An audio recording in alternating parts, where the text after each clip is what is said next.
I hate saying this, but I have to avoid the usual unjustifiable criticism. I've put my hand in my pocket for many Indigenous Australians. I've always supported anyone with a needy cause.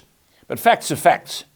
As at the 30th of June 2021, there were reportedly 984,000 Australian Aboriginal and Torres Strait Islanders, or Aboriginal and Torres Strait Islander Australians, whichever way you want to say it. 984,000 in a population of 26 million. 3.8%, that is. How many of those 3.8%, along with the other 96.2% of Australians, are tired of this welcome to country stuff? As the historian Keith Windshuttle has written, a fiction, an invention. There's no basis for it in history, but the impression is being cemented in the minds of especially the young that these 984,000, many of whom live uncomplaining lives similar to those of you and me, but the impression in the minds of young Australians is this 3.8% own the country. So, welcome to country. It's not yours, but you're welcome. This is nonsense. Who knows where this stuff will end up? Sweeping new Aboriginal cultural heritage laws came into effect in WA from July 1. With the laws came harsh penalties for damaging sites of so-called traditional significance. Under the new Act, local Aboriginal cultural heritage services have been established. They will be responsible for determining whether an activity will cause, quote, harm to cultural heritage. Can you imagine a protest about damaging so-called cultural heritage will go to not an independent entity, but a local Aboriginal cultural heritage service? Amongst other things, these new laws introduce a complex three-tiered system.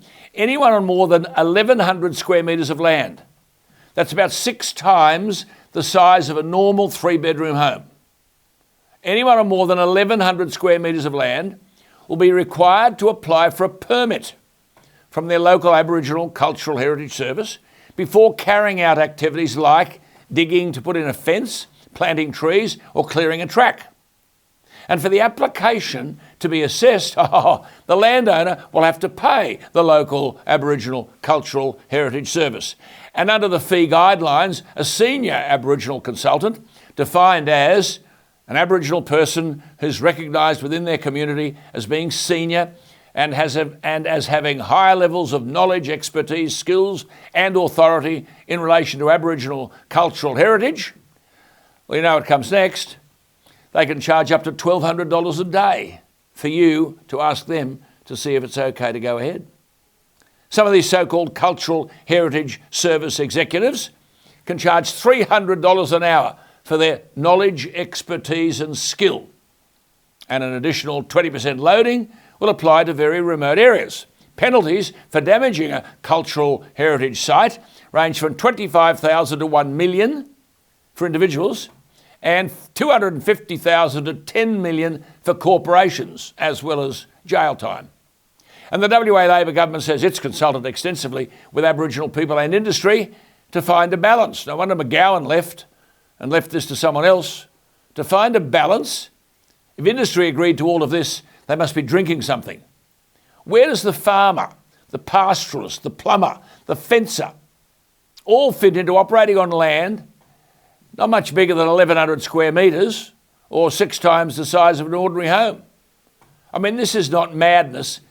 This is surrender, my friends. They're laughing at us. They can do what they like and know we don't have the guts to fight against it. This is our country belonging to all Australians. We don't condone minorities running the government. We should not condone minorities, whomever they are, interfering with the right of Australians to perform common sense tasks. Someone in WA needs to wake up. Well, I suspect they won't.